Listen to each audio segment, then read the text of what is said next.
Atenção, emissoras, para o top de 5 segundos.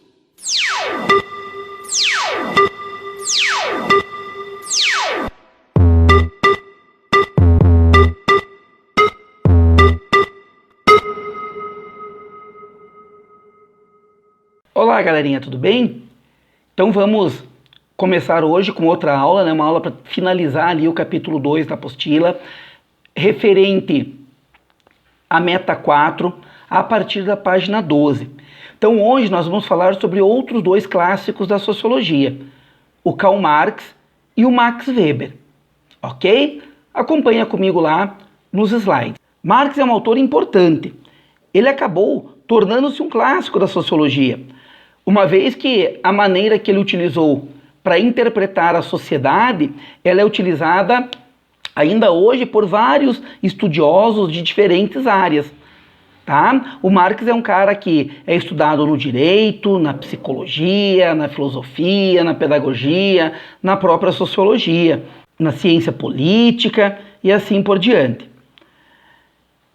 A gente tem que entender, em primeiro lugar, que o Marx ele está analisando a sociedade do seu tempo.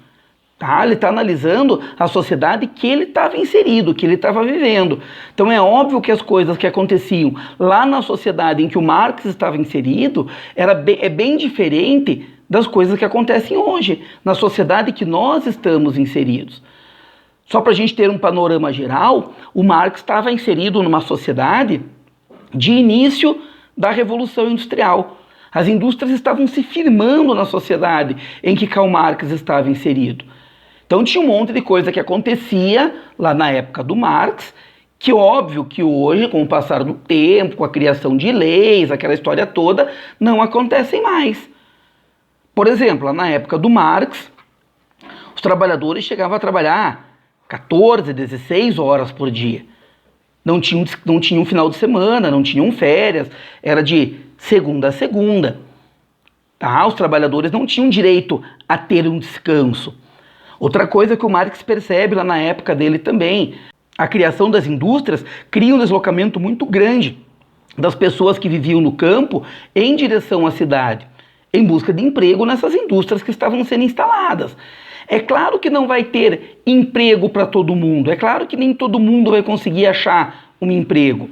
Então você vai ter uma massa, um inchaço urbano muito grande, e essa massa de pessoas que veio para a cidade, uma massa considerável desempregada. Isso vai gerar um monte de problema, né? Vai gerar epidemias, porque as pessoas não tinham, as cidades não estavam preparadas para receber tantas pessoas assim, então uma aglomeração muito grande de pessoas gera epidemias, a gente vai ter o aumento da violência, o aumento da criminalidade, né? Justamente porque cresce demais essas cidades sem ter estrutura para crescer.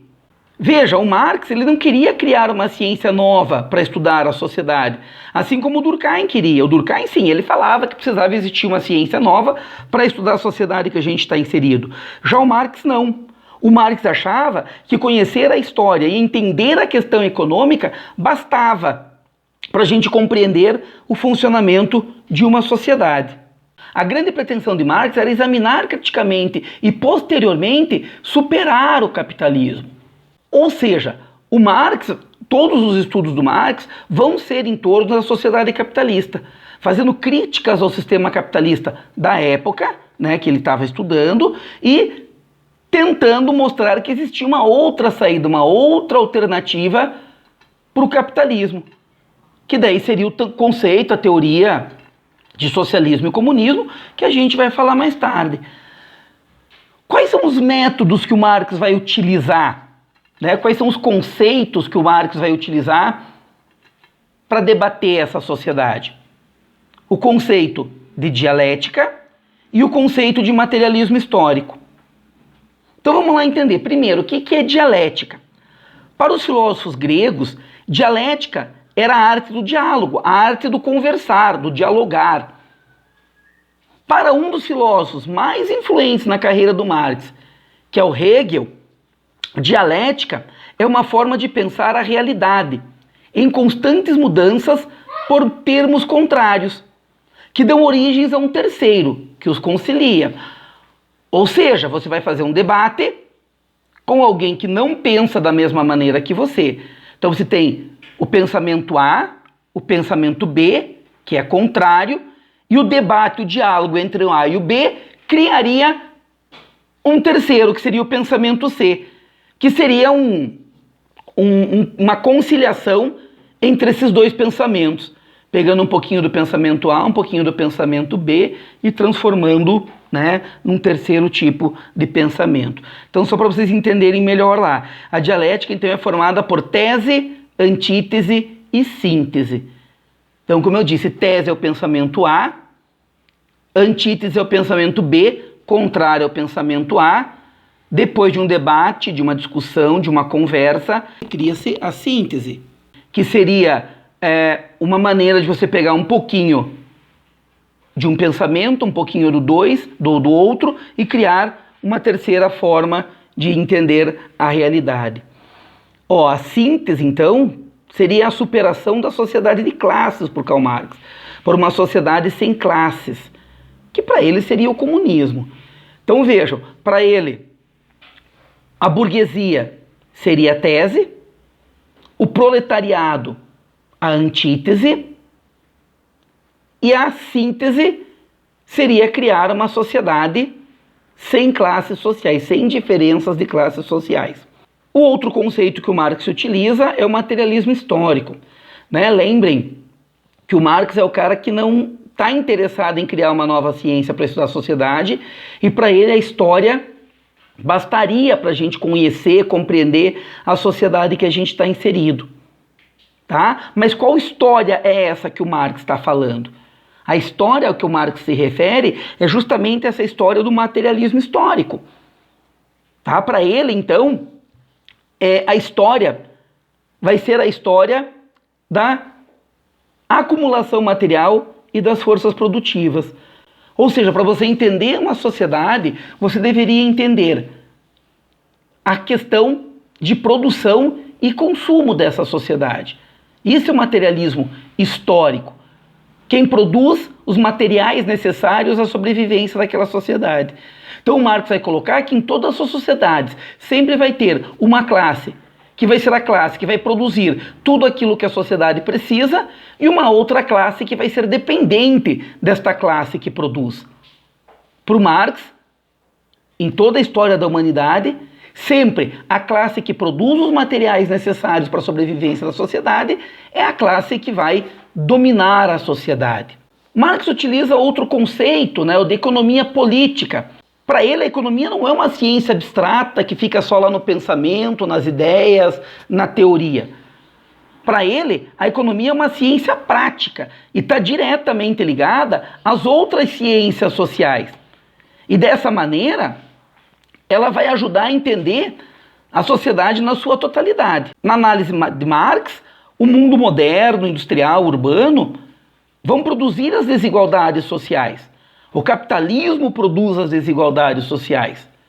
Em algum momento, para o Marx, as lutas de classes vão aparecer. Para ele, os trabalhadores, o proletariado, a partir do momento que tomasse consciência, que tivesse aquilo que ele chama de consciência de classe, ou seja, eu tenho consciência de que eu sou trabalhador, eu tenho essa consciência de classe, certo? Eu iria realizar uma revolução que iria acabar com as classes sociais e iria criar um novo modelo de sociedade, mais uma vez falando, que para o Marx seria o socialismo e o comunismo. Então vejam lá os alicerces da teoria de Marx. Primeiro alicerce, a luta de classes. O que é a luta de classes? De um lado eu vou ter os proprietários dos meios de produção e do capital, que é a burguesia, são os capitalistas, e de outro eu vou ter aqueles que vendem a sua força de trabalho, que são os trabalhadores, os proletários. Tá? Então essa é a luta de classes, é um dos alicerces do pensamento marxista para entender sociedade. Outro alicerce da teoria marxista é o conceito de mercadoria. Então lá, veja, para o Marx, toda mercadoria possui um valor de uso, ou seja, aquilo que satisfaz as necessidades básicas. Também tem um valor de troca, que inclui a força de trabalho, certo? Você troca a tua força de trabalho por dinheiro. O uso final do produto, ou seja, o fetiche, para que aquela mercadoria me serve? Por que eu quero aquela mercadoria? Por que eu desejo aquela mercadoria? Tá? É o desejo que ela desperta no consumidor. E o lucro, que é a acumulação do capital, que é o excedente, é o valor excedente, né, entre o valor que foi gasto para produzir e o valor que foi vendido. Esse lucro sempre é do dono do meio de produção, né, lá do burguês, do capitalista. Esses alicerces, segundo Marx, eles produzem e reproduzem as desigualdades em virtude da divisão entre aqueles que acumulam lucros e propriedades e os que lutam por sua sobrevivência. Uma vez que, segundo Marx, aquele que vende a sua força de trabalho estará sempre em desvantagem. No caso, o trabalhador. Outro conceito importante para o Karl Marx é o conceito de alienação. Percebam, vamos tentar entender lá a visão do Marx. Antes da introdução das fábricas, das indústrias, antes da Revolução Industrial, o artesão ele tinha o conhecimento da produção toda do produto. Era ele que ia lá escolhia a mão de obra, escolhia a matéria-prima, era ele que escolhia qual era o formato que o produto ia ter, era ele que decidia quantos produtos ele ia produzir por dia, por semana, enfim, tá? Era ele que dava o acabamento final. Era o artesão que tinha o domínio sobre todo o conhecimento da mercadoria produzida. A partir da introdução das indústrias, o trabalhador ele perde o conhecimento de como produzir um determinado produto. Uma vez que lá na indústria, o trabalhador ele passa a produzir apenas uma parte, apenas uma fração do produto. Ele não tem mais o conhecimento, é a linha de montagem, é a esteira de montagem. Uma parte do produto vem, você faz a sua parte no produto e a esteira leva o produto, vai passar por outro trabalhador, por outro, até chegar lá no final da linha de montagem e ser acabado por um outro trabalhador. Isto para o Karl Marx gera alienação, ou seja, o trabalhador perde o controle, ele perde o conhecimento daquilo que ele está fazendo. Veja, ali no slide eu coloquei uma tirinha, né, que mostra mais ou menos de forma bem-humorada o que seria alienação para o Karl Marx. Olha lá o trabalhador falando, vou me aposentar amanhã, e sabe o que vou fazer? Andar até o fim desta linha de montagem e descobrir o que estou fazendo há 30 anos. Né? É a alienação que o Marx coloca. O trabalhador trabalha há 30 anos numa indústria, veja, pelo jeito ali colocando um pininho na peça, né? Apenas um parafusinho, alguma coisa ali na peça, mas ele não sabe qual é o produto final que ele está produzindo. Dessa maneira, o Marx aponta ainda para o fato de que o trabalhador não vai ter outra alternativa, a não ser vender a sua força de trabalho por um valor incompatível àquilo que ele produz. Um dos motivos para que isso aconteça, para que o trabalhador precise vender a sua força de trabalho por um valor menor do que aquilo que ele realmente deveria receber, isto formaria o exército industrial de reserva. Ou seja, um número considerável de pessoas, de trabalhadores desempregados procurando uma vaga no mercado de trabalho. Isto faz com que o trabalhador que esteja empregado acabe se submetendo ao valor e às condições de trabalho que o proprietário do meio de produção, que o patrão, impõe a ele. Uma vez que, se ele não se submeter a receber o salário proposto, não se submeter a trabalhar nas condições impostas pelo empregador, existem centenas de milhares de outros trabalhadores que não estão empregados, que estão procurando uma vaga no mercado de trabalho, que estariam dispostos a receber o trabalho, a receber o salário e a se sujeitar às condições impostas pelo patrão. Tá? Então o trabalhador ele não tem como debater, como discutir com o patrão, uma vez que existe um monte de gente desempregada que está, digamos assim, de olho na vaga dele. Outro conceito importante de Marx é o de mais-valia. Para ele, os trabalhadores produzem valores muito maiores daqueles que eles recebem como salários. Olha lá, o que seria para o Marx o tal do mais-valia? Então, o que é o mais-valia para o Karl Marx? É o nome dado à diferença entre o valor produzido pelo trabalhador, pelo trabalho, e o salário que é pago a esse trabalhador. Essa diferença, o que o Marx chama de mais-valia, é a base da exploração do sistema capitalista. Uma vez pago o salário de mercado pelo uso da força de trabalho lá do trabalhador, os capitalistas eles vão poder utilizar duas estratégias para ampliar o seu lucro. Uma dessas estratégias é estender a duração da jornada de trabalho, ou seja, fazer o trabalhador trabalhar por mais horas, e a outra estratégia é manter o salário constante. Vamos entender lá. Vamos imaginar que um trabalhador, ele produz durante o mês um valor igual a 10 mil reais. Mas ele não vai receber 10 mil reais. Ele vai combinar com o seu patrão lá um valor X por mês que ele vai receber. Vamos dizer, 1.000 reais. Só que ele produziu 10 mil. O que sobra é 9 mil. Esse 9 mil é o lucro do patrão. É o que o Karl Marx chama de mais-valia. Se de repente esse patrão aumenta o número de horas trabalhadas, ao invés de 10 mil, o trabalhador passa a produzir 15 mil. Mas o salário dele vai se manter constante. O salário dele vai permanecer em 1.000 reais. O que vai sobrar para o patrão? Desta vez, 14 mil reais. Ou seja, o lucro do patrão ele aumenta em razão da exploração do trabalhador. É isso que o Marx chama de mais-valia. O que precisamos perceber é que Marx analisou uma sociedade em uma determinada época, com determinadas ações e pensamentos, como a gente falou lá no começo.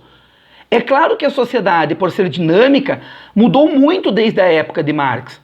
Por outro lado, várias de suas ideias continuam válidas até hoje e conseguem nos ajudar a explicar as desigualdades e as contradições que existem em nossa sociedade. O outro autor clássico da sociologia é Max Weber. Max Weber é o criador da sociologia compreensiva. A sociologia compreensiva, ela tem como objetivo compreender e interpretar uma ação social, entre outros elementos da vida social. Para Weber, o cientista social tem a função de explicar os fenômenos sociais. Mesmo que não consiga em sua totalidade, ele não pode impor suas ideias e conclusões à sociedade. Veja, para o Weber, o cientista social ele tem que explicar todos os fenômenos sociais que existem na sociedade. E por mais que ele não consiga explicar esses fenômenos, jamais ele pode impor as suas ideias, impor o seu pensamento, impor a sua conclusão à sociedade. Para o Max Weber, o papel do cientista social é o de explicar, o de mostrar os fenômenos que acontecem na sociedade. Para Weber, deve haver uma separação entre a razão e a paixão. O conhecimento científico deve ser analítico, deve ser rigoroso e deve se afastar das paixões do cientista. Veja, mesmo o cientista social, ele vai ter gostos, ele vai ter paixões, ele vai ter temas, digamos assim, que ele gosta mais, temas que ele gosta menos. Para ele, quando um pesquisador vai escolher um objeto de pesquisa, essa escolha, né, essa escolha que o cientista vai fazer, ela é, sim, uma escolha feita a partir daquilo que ele gosta, feita a partir das suas paixões. Mas a partir do momento que ele escolhe interpretar, que ele escolhe analisar, que ele escolhe estudar aquele objeto, o que deve assumir é a razão e a ética científica. Deixa-se de lado o seu conhecimento prévio, o seu gosto e passa-se a analisar como se estivesse analisando pela primeira vez, como se estivesse vendo pela primeira vez, certo? Uma pesquisa, um estudo imparcial. Para compreendermos a sociedade, Weber criou o conceito de tipo ideal. Veja, o Weber ele cria modelos de ação, modelo de comportamento.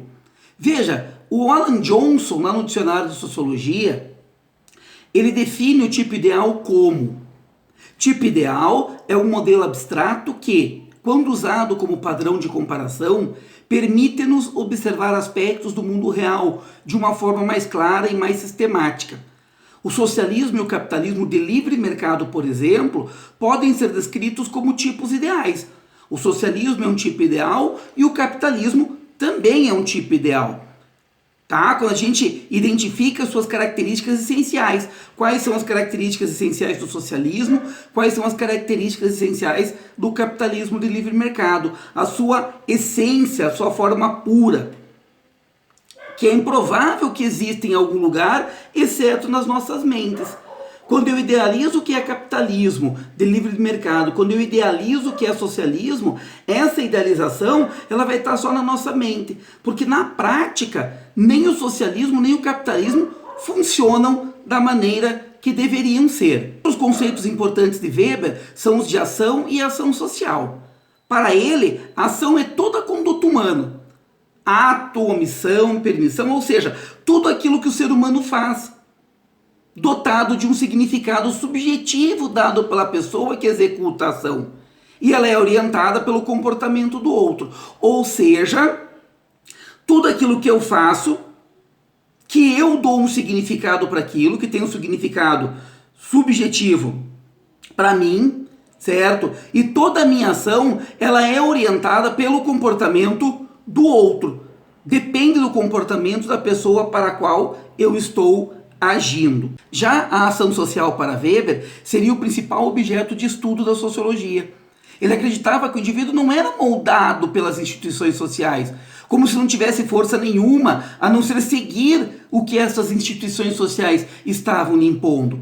Tá? Para Weber era o contrário. Ele acreditava que os indivíduos tinham liberdade para agir e desta maneira eles poderiam modificar a sociedade na qual estavam inseridos. A ação social para Weber seria toda e qualquer ação do indivíduo dotada de sentido e que possuísse uma finalidade, certo? Ou seja, a minha ação ela tem que ter um sentido e ela tem que ter uma finalidade. Outra coisa, para que haja ação social, é necessário que exista uma relação entre o indivíduo agindo em virtude de outro e querendo influenciar alguém. Ou seja, se eu ajo, ação social se eu ajo para alguém. Se eu ajo com alguma finalidade. Eu quero influenciar alguém a fazer alguma coisa. Vamos pensar na seguinte situação. Um indivíduo está caminhando na rua e de repente ele começa a chover. E ele e vários indivíduos abrem seus guarda-chuvas. Isto é uma ação social? Não. Por que não é uma ação social?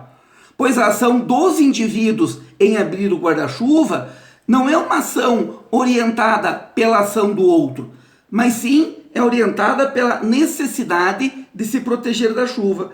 Ele não agiu abrir o guarda-chuva porque simplesmente o outro abre. Ele abriu porque ele precisava se proteger da chuva. Para ser uma ação social, o indivíduo deve agir influenciado pela ação do outro.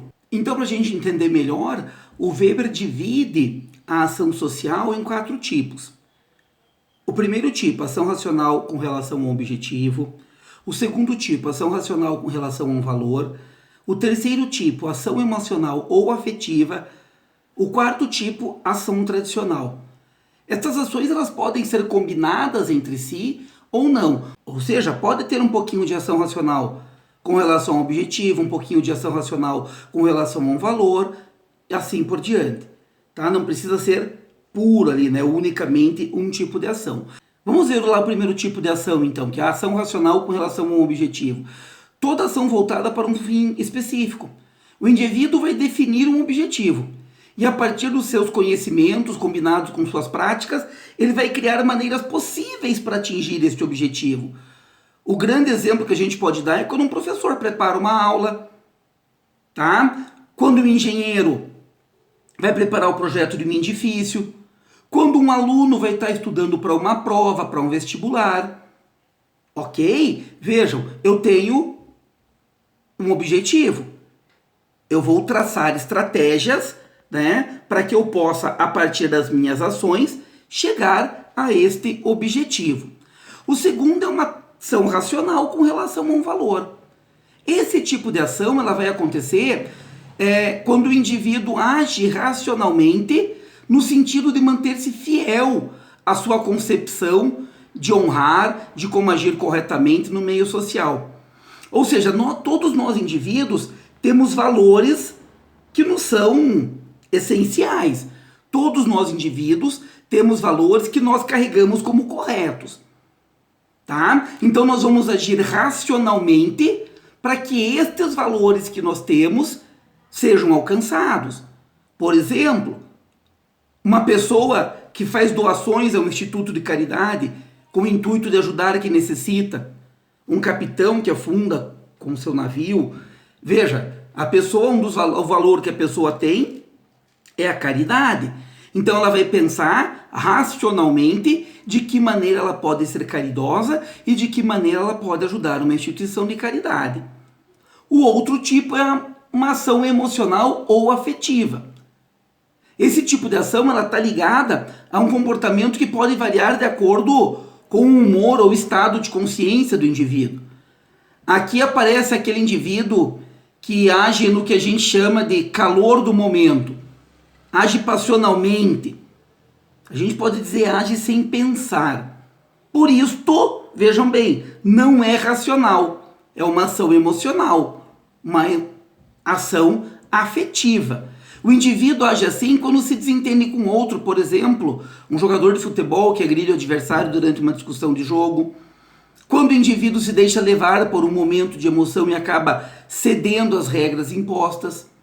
Então vejam, mais uma vez, não é uma ação racional, é uma ação emocional. Você não pensa antes de agir. Como falamos anteriormente, você age no calor do momento. Outro tipo é a ação tradicional. Esse tipo de ação ela está relacionada ao fato de o indivíduo agir baseado nas crenças, dos costumes, na tradição. Agem assim aqueles indivíduos que frequentam uma igreja, que frequentam um centro de tradição regional, por exemplo, um CTG, né, o Centro de Tradições Gaúcha. Veja, aqui também não é racional. Por que não é racional? Porque eu simplesmente frequento, eu vou pela tradição. Eu não paro para pensar qual é o sentido da minha ação.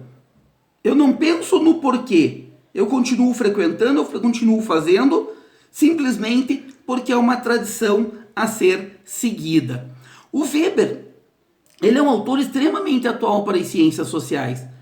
Não há como não reconhecer a importância dele para a fundamentação do conhecimento sociológico. As teorias weberianas ainda hoje são um campo de inspiração para vários cientistas sociais. Galerinha, este conteúdo é referente lá à atividade da Meta 4. Espero ter ajudado vocês a compreender este conteúdo. Qualquer dúvida, me procura lá no Iônica. A gente está à disposição para sanar as dúvidas de vocês, para ajudar lá na atividade, para ajudar a desenvolver a Meta 4. Me procurem caso precisem, certo? Um grande abraço, até a próxima. Espero que sejam todos bem. Valeu!